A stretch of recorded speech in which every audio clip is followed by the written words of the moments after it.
Hello and नमस्कार student. आज की वीडियो में हम देखने वाले हैं 9th क्लास के first chapter basic concept in geometry. इस चैप्टर में दी गई पहली एक्टिविटी।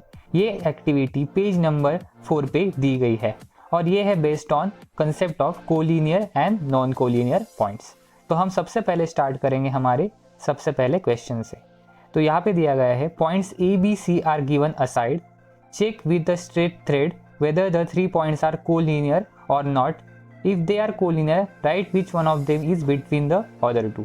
यानी आपको यहाँ पे 3 पॉइंट दिए गए हैं और आपको बताना है कि ये कोलिनियर है या नहीं। तो इसके लिए आपको सबसे पहले कोलिनियर का कंसेप्ट पता होना चाहिए। तो कोलिनियर पॉइंट्स का मतलब होता है ऐसे पॉइंट जो कि एक स्ट्रेट लाइन में है। तो यहाँ पे आपको एक थ्रेड लेना है, थ्रेड यानी धागा लेना है कोई भी, और उसकी मदद से आपको बताना है कि ये पॉइंट तीनों पॉइंट एक स्ट्रेट लाइन में है या नहीं। सबसे पहले मैं यहाँ पे पॉइंट ए, बी और सी के बीच में यहाँ पे ये लाइन ड्रॉ कर रहा हूँ। तो आपको अज्यूम करना है कि ये लाइन एक थ्रेड है। तो यहाँ पे आप देख सकते हैं कि ये जो लाइन है एक स्ट्रेट लाइन यहाँ पे ड्रॉ हो रही है। यानी पॉइंट ए, बी, सी ये तीनों ही पॉइंट एक स्ट्रेट लाइन में है। इसका मतलब ये पॉइंट क्या हो गए, कोलिनियर पॉइंट हो गए। तो पहले का हमारा आंसर आ गया कि ये कोलिनियर पॉइंट है। अब आपको बताना है if they are collinear right which one of them is between the other to.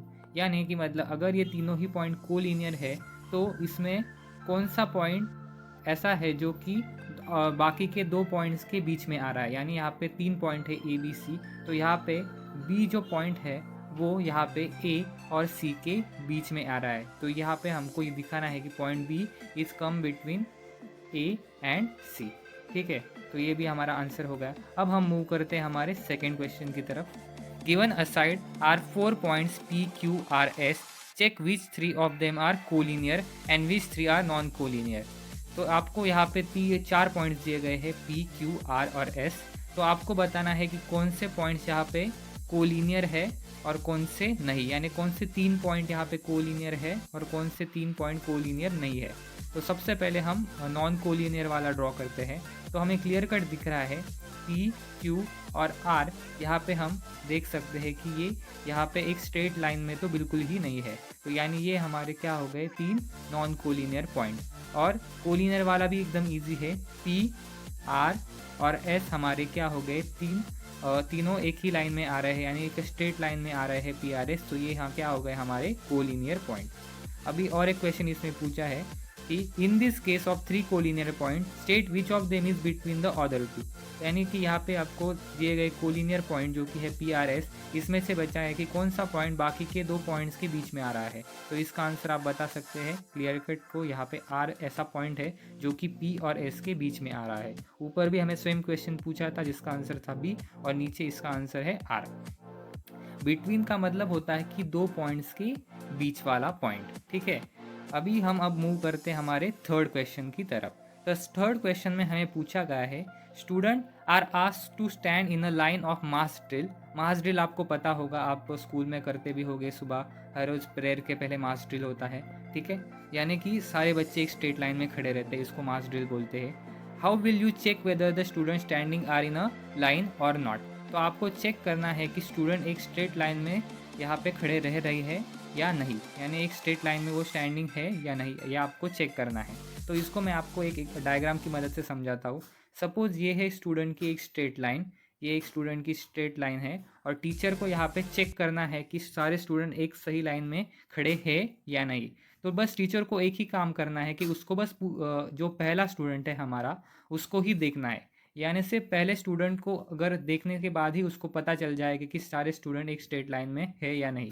क्योंकि अगर सारे स्टूडेंट एक स्ट्रेट लाइन में होंगे तो टीचर को सिर्फ पहला स्टूडेंट ही दिखेगा, और उसके पीछे के सारे स्टूडेंट क्या हो जाएंगे, वो पहले वाले स्टूडेंट के पीछे आ जाएंगे ऑटोमेटिकली। तो वो टीचर को क्लियर कट नहीं दिखेंगे। तो यानी वो बाकी के क्या है, एक स्ट्रेट लाइन में ऑलरेडी खड़े हैं। अगर वो हमने ऐसा अज्यूम किया कि वो अगर थोड़े इधर उधर खड़े हैं तो टीचर को क्लियरली वो विजिबल हो जाएगा, अगर टीचर इसको यहाँ पे सामने से देख रही है। तो इस टीचर को बस क्या करना है कि सिर्फ पहले स्टूडेंट को ही ऑब्जर्व करना है। उसकी मदद से ही टीचर को पता चल जाता है कि सारे स्टूडेंट एक स्ट्रेट लाइन में खड़े हैं या नहीं। अभी लास्ट क्वेश्चन पे आते हैं। How had you verified that light rays travel in a straight line. यानी आपको पूछा गया है आप कैसे चेक करेंगे कि लाइट रेज एक स्ट्रेट लाइन में ट्रैवल करते हैं या नहीं। तो आपको पता होगा स्टूडेंट, इसके ऊपर भी एक एक्सपेरिमेंट रहता है हमको साइंस में, तो उसी एक्सपेरिमेंट की वजह से हम वापस देखने वाले हैं।